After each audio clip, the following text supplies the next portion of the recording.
मैं एक बार फिर तुंदा स्वागत करना वा इस वीडियो के द्वारा, इस रिकॉर्डिंग के द्वारा। मैं तुसें दसना चाहना वा अज कि सारा संसार जिहड़ा वो एक दौड़ विच लग्गा दा है या दौड़ा दा है, लेकिन उस इंसान की ना कोई मंजिल नहीं मिला दी। तो मंजिल पाने कन्नै बड़ी बड़ी जगह च जावा दा है कि मिगी मंजिल मिली जाग, मिगी शांति मिली जाग, मिगी आराम मिली जाग, या मिगी दुनिया विच सारी चीज़ां प्राप्त होई जाग। लेकिन मैं तुसां की दसना चाहना अज कि अगर तुस अपनी जिंदगी हेठां सफल जिंदगी नूं जीना चाहते हो तो मैं दसना चाहना तुहानूं कि एक दुनिया उत्ते आया है, उहदा नाम प्रभु यीशु मसीह है, जिहड़ा असां गी एक अच्छी मंजिल जिहड़ा वो दे सकदा है और वो तुसां गी बलगादा है और वो आखादा है कि अगर तुस मेरे कश आई जाग ते तुस अपनी जिंदगी नूं सफल बनाई लोगे। तो मैं तुसां गी दसना चाहना कि परमेश्वर के वचनां विच पवित्र बाइबल दे विच इयां लिखे दा है, मत्ती रची सुसमाचार उहदा 11:28 दे विच, परिश्रम करन वाले लोको ते बोझ दियां हेठां दबे दे लोको, तुस मेरे कोल या मेरे कश आई जाओ ते तुस अपनी जिंदगी नूं सफल बनाई लोगे। मैं दसना चाहना तुसां गी कि अगर तुस अपनी जिंदगी नूं कियां सफल बना सकदे हो। हर एक इंसान जिहड़ा ना अज परिश्रम करा दा है, परिश्रम ते ओह करा दा है, नौकरी भी शैल करा दा है, उहदे घर किसी चीज़ की कमी भी नहीं है, लेकिन हर एक इंसान जिहड़ा ओह पापां हेठां दब्बिया दा है। उसने आख्या कि जिहड़ा कोई मेरे कश आई जाग वो अपने पापां हेठां मुक्ति पाई लैग। तो मैं दसना चाहना तुसां कि अगर तुस अज उहदे कश आई जांदे हो, वो तुसां गी बलगादा है, ते तुस हर एक जिंदगी नूं सफल बनाई सकदे हो और तुस उहदे कश आई के विश्राम करी सकदे हो। क्योंकि हर एक इंसान जिहड़ा वो अपनी जिंदगी विच विश्राम चाहुंदा है, ये चाहुंदा है कि मेरी जिंदगी विच मैं कमा ते बड़ा कुछ रहा, लेकिन मेरे जीवन दे विच कुछ कमियां घटियां परेशानियां समस्याएं मेरे जीवन दे विच की बार बार आवा दियां ने। क्या तुस कदी सोचा कि मैं उहदे कश क्यों नहीं गया जिन्हें मेरी रचना या मिकी सिरजेआ दा है।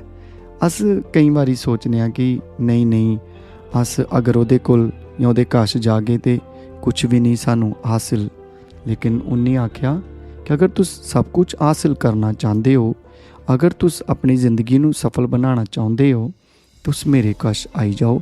वो अज तुसां गी खुला सद्दा देवा दा है और तुसां गी बलगा दा है। और अज मैं तुसां गी दसना चाहना वा कि सारी दुनिया एक दौड़ विच दौड़ा दी है। हर एक इंसान कोई कुते दौड़ा दा, कोई कुते दौड़ा दा, कोई कुते बैठा दा, कोई केह् करा दा, और इयां ही करदे करदे करदे इंसान दी जिंदगी जिहड़ी है ना भी वो नाश होई जाग। ते इंसान सोचदा कि मिगी अनंत जीवन मिली जाग। जे जिंदगी विच ध्याड़े कोई चंगे कम्म ना कीते या उहदे कश नहीं आए या अपना जीवन उसी नहीं दिता, तो क्या तुस सोचा कि असां गी कदी अनंत जीवन मिली जाग या अस उहदे कश जाई के सुख वाला जीवन पाई लैग? ये कदी नहीं हो सकता।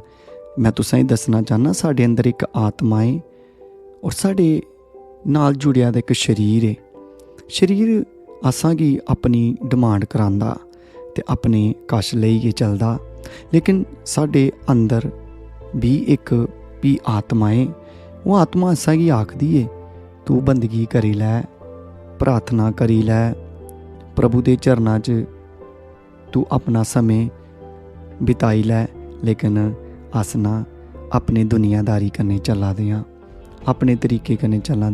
लेकिन मैं अज तुसां गी एह् दस्सना चाहना वां कि इक है जेह्ड़ा तुसां गी गला दा है, तुसां गी होके लगा दा है कि मेरे कश आई जाओ ते मैं तुसां गी बचाई लैग। इन्हें एक वड्डा होका इत्थे तुसां गी दित्ता है कि अगर तुस बड़ी मेहनत मशक्कत करा दे हो ते कुछ हासिल नहीं हो रहा ते मेरे कश आओ ते मैं तुसां गी हमेशा दा आराम देई ओड़गा। हमेशा दा आराम जेह्ड़ा है ओह् केवल उस प्रभु दे कोल ही है, उस परमेश्वर दे कोल ही है। मैं तुसें दस्सना चाहना कि एक इंसान ने एक बड़ी वड्डी गड्डी तैयार कीती, कार बनाई, एक बारी ना ओह् रस्ते उप्पर बंद होई जांदी है ते जेह्ड़ा कार चलाउंदा है ओह्दा बड़े ही अपने तरीके कन्नै उसे ठीक करन दी कोशिश करदा। फ्ही ओह् फोन करदा उसदी कंपनी बिच ते आखदा कि तुस आई जाओ, मेरी कार जेह्ड़ी है ओह् खराब होई गेई। ओह् इक मिंट बिच आई गे, उसी तार हिलांदे ते उसी जोड़दे ते गड्डी फ्ही चलन लग पैंदी। ते ओह् आदमी आखदा कि मेरे कश की नहीं होया, ओह्दे कश की नहीं होया। मैं तुसें दस्सना चाहना क्योंकि उन्हें एह् गड्डी तैयार नहीं कीती, जिसने तैयार कीती ओह् जानदा है। मैं तुसां गी दस्सना चाहना उ'आं ही साढ़ा जीवन भी उन्हें बनाए दा है, उन्हें तैयार कीता दा ते ओह् जानदा है कि किस जगह उत्ते असां गी कमियां आवा दियां ने, मुसीबतां आवा दियां ने, परेशानियां आवा दियां ने ते ओह् तुहानूं उस कलेशां हेठां जां उस पाप हेठां कड्ढन दी शक्ति जां प्रभु सामर्थ जरूर रखदा है।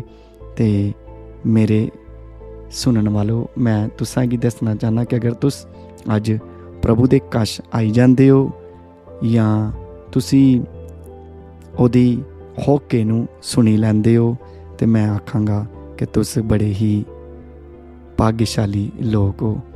और मैं तुसां गी दस्सना चाहना कि साडी एह् आवाज़ जेह्ड़ी है एक परमेश्वर दी आवाज़ है। अगर तुसी अज ध्यान कन्नै सुनोगे ते प्रभु तुंदे कन्नै गल करा दा है। तुस दुनिया दी भीड़ हेठां ना जाओ ते बल्कि अपने जीवन नूं सफल बनाई लो। ते मैं दस्सना चाहना कि अगर तुस विश्राम पाना चाहुंदे हो, शांति पाना चाहंदे हो ते मैं तुसां गी दस्सना चाहना कि तुहाडी शांति ओह् केवल प्रभु यीशु मसीह दे कोल है। ते अज तुस ओहदे हेठां आई जाओ ते ओहदे कश आई के अपनी जिंदगी नूं सफल बनाई लो, क्योंकि एक दिन एह् प्रभु दे वचन वाणी तुसां गी नहीं मिलनी है ते भी तुस आखना वे कि हुण कोई वचन सुनान वाला साढ़े कश आई जाग। लेकिन मैं दसना चाहना कि दुनिया दा जेह्ड़ा ध्याड़े अंत है ओह् बड़ा ही नज़दीक आई गया दा है। तुस हालात भी परेशानियां भी दिक्खा दे हो ते भी तुस अपने जीवन गी इ'यां ही रखे दा है। ते मैं आखांगा कि नहीं, अपनी ज़िंदगी दे नाल इ'यां खलवाड़ ना करो तुस। ते एह् जीवन उन्हें दित्ता दा है ते एक दिन उन्हें इस जीवन दा लेखा भी लेना है। ते लेखा जदों उन्हें लाना है साढ़े कोलों, भी अस की आखगे उसदे सामने कि प्रभु अस केह् कीता। उन्हें आखना है तू दुनिया उत्ते मैं तुसी भेजिया, तुकी उत्थे रखेआ, तुकी सारी दुनिया दी सारी चीज़ां दित्तियां, लेकिन तू मेरे वल कदी ख्याल नहीं किता, तू कदी मेरे वल ध्यान नहीं दित्ता। ते आओ फिर अस मिल के उस प्रभु यीशु कोल आई जाग ते ओह् तुहाडी जिंदगी नूं सफल बनाग। ते मैं तुंदे वास्ते छोटी जी प्रार्थना करना चाहना।